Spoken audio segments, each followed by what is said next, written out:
The Rams win their fourth consecutive game and keep their grip on first place in the NFC West. Once again, the Lakers are claiming that they play defense. And speaking of defense, UCLA football adds 2 more players to the transfer portal. Good morning. I'm James. This is your daily dose of sports and snark for the greatest sports city in the world, Los Angeles. This is the faithful Angelenos Morning Report. It's December 23rd, 2024. Welcome back to the Sanctum Sanctorum of LA Sports. By the time you see this clip, I'm going to be on a plane heading north for work. Totally sucks for me. But we always start the week off right by talking about the majesty that is Los Angeles. And if you like being in the know about LA, click the like button. Click the subscribe button. There's a notification bell. Hit that. It will let you know when we drop new content. Sharing is caring. Let people know we exist, and by all means comment. Now, before we go through the news and notes, an expanded look at the scoreboard, starting with Rams 19, New York Jets 9. I was telling you guys yesterday, this felt like a trap game. Damn sure looked like a trap game. But Kyron Williams kept the Rams from looking like trash on offense with 122 rushing yards and a touchdown. Matthew Stafford did not look sharp at all. He threw for just 110 yards. You heard me, 110. Meanwhile, Tyler Higbee, in his first game back since both of his cruciate ligaments were shredded by a cheap shot in last year's playoffs, he takes a swing pass from Stafford, dives into the end zone from 11 yards out to break a tie in the fourth quarter. The defense, meanwhile, looked terrific.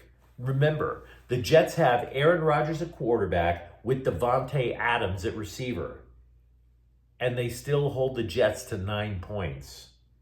Look, there is a belief, not spoken of often in the NFL, that every fourth game, your team is going to struggle because you simply can't keep that intensity week after week.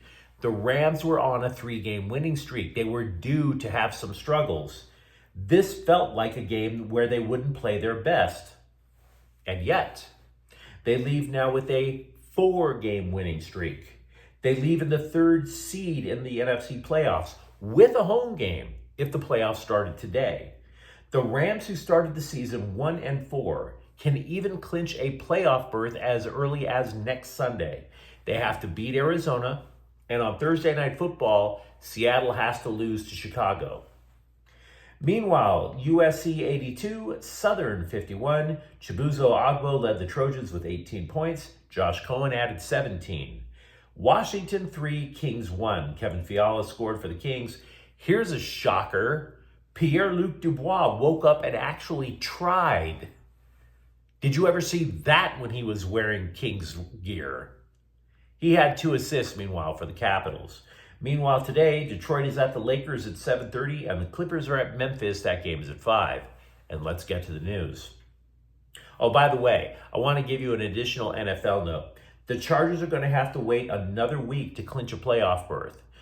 They needed both Indianapolis and Miami to lose. The Colts beat Tennessee 38-30. I do not believe what I'm about to tell you. I don't.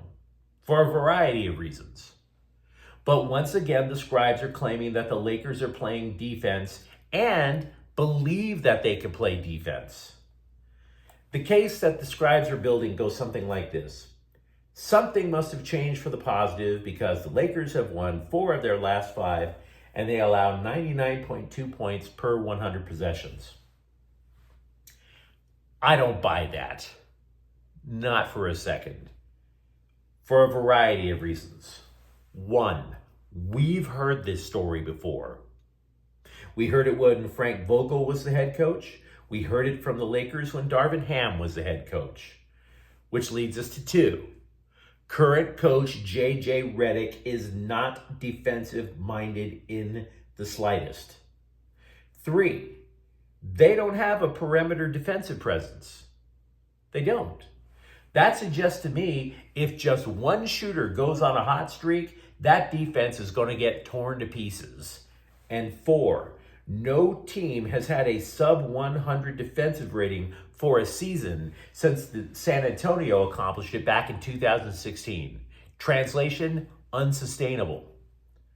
Now, having said that, it is true that the Lakers have made some adjustments. We admit that. One of the Laker beat writers noticed that when an opposing team sets up a pick and roll, Anthony Davis, the best defensive player, obviously, will spot the pick and roll ahead of time, and the moment that happens, he backs off. Why? Because it keeps him closer to the rim. Protect the basket, rebounds, stuff like that. The second change is apparently, I don't want to say a deal was struck to get Max Christie in the lineup, but apparently as a reward for Max Christie, it's not like they're asking him to score. They're asking him to turn up the defense. Since apparently Gabriel Vincent and certainly D'Angelo Russell wasn't able to. So Christie may be one-dimensional, but if he gives them any semblance of perimeter defense, there's that. Defensive back Cole Martin is coming to Westwood. He is part of the rapid rebuild of the Bruins defense. Martin had previously played for Oregon and Arizona State before coming to UCLA. His father, Demetris, coaches defensive backs over at UCLA. And that's all well and good until one scribe went so far as to claim the coach, his dad, is known as Coach Meat. M-E-A-T. Coach Meat. To which I would ask this scribe, why the hell would you tell me that? Can you tell me why you would want me to know this guy's nickname is Coach Meat? I mean, look, if this dude, if Cole Martin comes in and plays well for UCLA, great. But the only way you could make this story sound creepier is to tell me that his name is Stronghammer Goldenrod Johnson III. I don't need to hear about a defensive back nor his coach father being described as meat. It was funny when I saw Porky's when I was 13 years old. I don't need to hear about anybody being called meat now. Thank you very little. UCLA also added defensive tackle Ashton Sanders, formerly of Oklahoma. Now, we have spoken a lot about the transfer portal for both USC and UCLA lately. And when it came to USC, we had spoken a lot about the money factor weighing in. But it is becoming very clear to me, at least, that a big part of Deshaun Foster's sales pitch over at UCLA is playing time. Consider Sanders. Sanders played in only 12 games in 2 years with the Sooners. So a lot of the dudes that I'm reading about who are coming into UCLA, and don't get me wrong, they've got a lot of holes to fill. So there's playing time to be had. And I'm not trying to clown these guys, trying to make a name for themselves. But the vast majority of them have been reserves. Just saying. Speaking of reserves, maybe part of you was hoping that Justin Martin would change his mind, come out of the portal, and return to play quarterback. It's not happening. He's headed to Maryland. And speaking of heading out of town, tight end wide receiver Deuce Robinson, formerly of USC, has decided to play for Florida State. Meanwhile, with the Dodgers, Walker Buehler is not enjoying free agency that much. He told a podcast I don't listen to, quote, "I think the idea of it is super exciting. I think in reality, it's pretty stressful. There's good parts and bad parts, obviously. I'm not like freaking out, but you also want to know what you're doing and whatnot," unquote. And a Dodgers blogger is claiming that the team is interested in trading for Bo Bichette again. So yes, we have added Bo Bichette to the Idiot Scribe Dodger rumor board. To be frank, this rumor has been tossed around and passed around It is older and more haggard than Chelsea Handler. We've heard this rumor so much.